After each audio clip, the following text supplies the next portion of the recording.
So now let's go back a little bit. You talked Sure. about getting into the hobby and learning, Yep. right? As you went to shows. Walk people through that may be watching this that may be newer to the hobby themselves or getting back into the hobby and they've seen great changes in the hobby. Walk Yeah. through some of the things that you learned. Oh, I mean, the learning curve is still going. I mean, Mhm. it It's takes going a for while. me. It's going for Yeah. me. Yeah. It's I mean, I think well, first of all, you learn from your mistakes. And I'll talk about a few of those, but I think that the biggest thing that I do is just talk to people. And I I'm I've become very good at developing relationships with people, especially people I don't know. Okay. Um, and so I started talking to a lot of the dealers when I went to these shows, and this is when I was buying like a dollar card here and there. Um, and I said, "Hey, like, what do you look for? Like, what sells at these shows? What are you looking for? What kind of how do you make deals and stuff like that?" And so I just was talking to them, and oftentimes people are pretty free with that information, Mhm. and started developing relationships, which also helps. Um, but yeah, I think that the biggest thing to learn is at least for me is to focus on sort of one aspect of the hobby, and then kind of branch out to the rest of it. So what I mean by that is there's a lot of ways to in this hobby. Let me preface this: it's not all about making money. It's about enjoying yourself. It's about That's meeting right. new people. Yep. Um, but I think if you are going to try to use it to make money and flip cards, I think learn what a good clean raw card looks like so you can grade it. So start with that. So talk to someone, go to your local card shop, talk to the owner, talk to the people. Hey, when you're going to grade a card, what do you look for? How do you find a card that's going to be a PSA 10? Mhm. And then learn that aspect of the hobby. Learn when Target drops the retail so you can learn how to turn cards over, or turn sealed product over. Yes. Learn things like that. Learn when you're looking through value boxes, learn what's going to sell. You're going to buy for $2. It's going to sell for $10 on eBay. Learn that kind of stuff. So I think that's still a learning process for me, and I'm fine. And there's certain things that I enjoy more than other things. Like I love It's digging just like through. anything, right? Just like Yeah, anything. yeah, Yeah. yeah. Like I love digging through value boxes. I Mhm. love it. Like I can go and pay $50 and sell it for $200 on eBay just because I've kind of gotten the eye of what to look for, and I Yes. like taking the time, and it's fun finding finding the Mhm. diamonds in the rough. Yeah, you can find some Um, gems out there. oh Take yeah, your time. and like an example is there's certain teams that just have crazy fan bases, Yeah. like Mhm. the Cowboys, the Raiders, the Cleveland Browns. And so if you find these like defensive players that they're not going to sell at my local show or your local show, but people on eBay are looking for them, That's right. you know. So I learned, that's one of the things that I learned is I look for defensive star players on like the Cleveland Browns, and they'll sell for like $30-$40, and I'll buy the card for $2. Um, so I think that's a big thing for me is just learn certain aspects of the hobby one at a time before you try to do everything at once, because that's kind of when you make your mistakes. How Is much just trying time to would do you everything. recommend for someone to put in before they start making any transactions? Well, I mean, I think you can start at any level, right? Like you can go to your local um, show and you can spend 2 hours digging through dime boxes and finding Mhm. dollar cards, Mhm. right?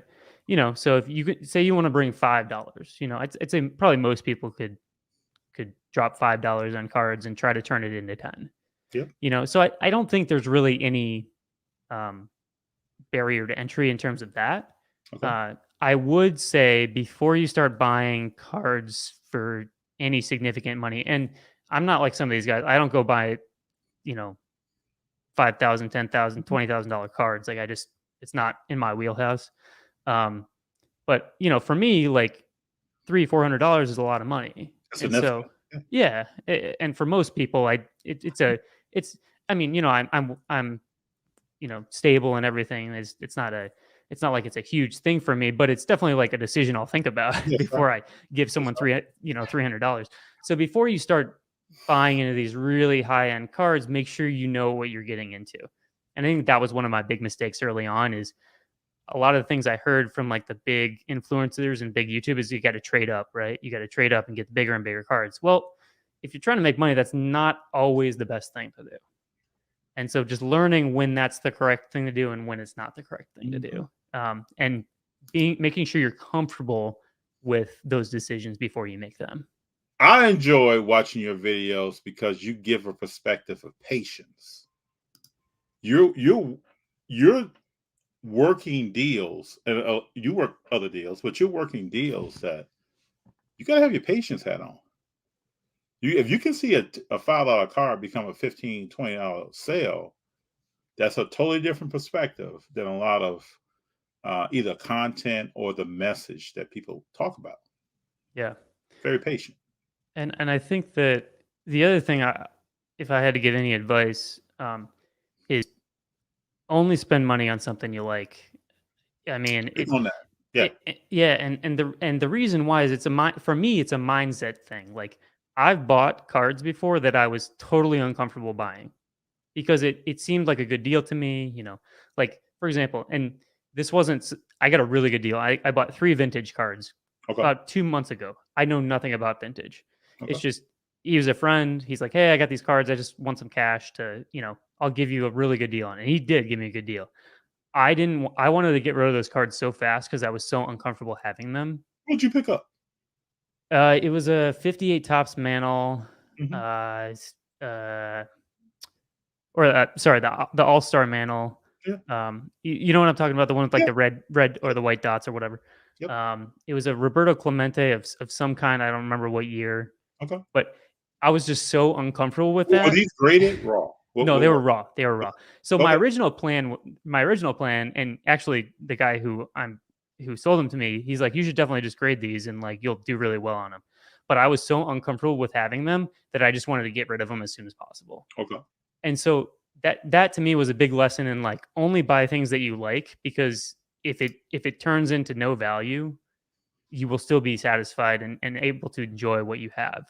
And so that's kind of when I'm looking to pick up new things, I really only buy the stuff that I like. I buy the players that I like. I'm not going to go out. I don't really know baseball that well, so I'm not going to go out and buy a bunch of, you know, first Bowmans of prospects that are going to be in the majors in 3 years because I just don't know anything about it. And You I and would me just, both, sir. You and me yeah. both. I And do. I do all the research I can to understand what's happening there, and it's right. still the unknown out there. Yeah. And a lot of people, that's what they enjoy. Hmm. But I know a for lot of me, people.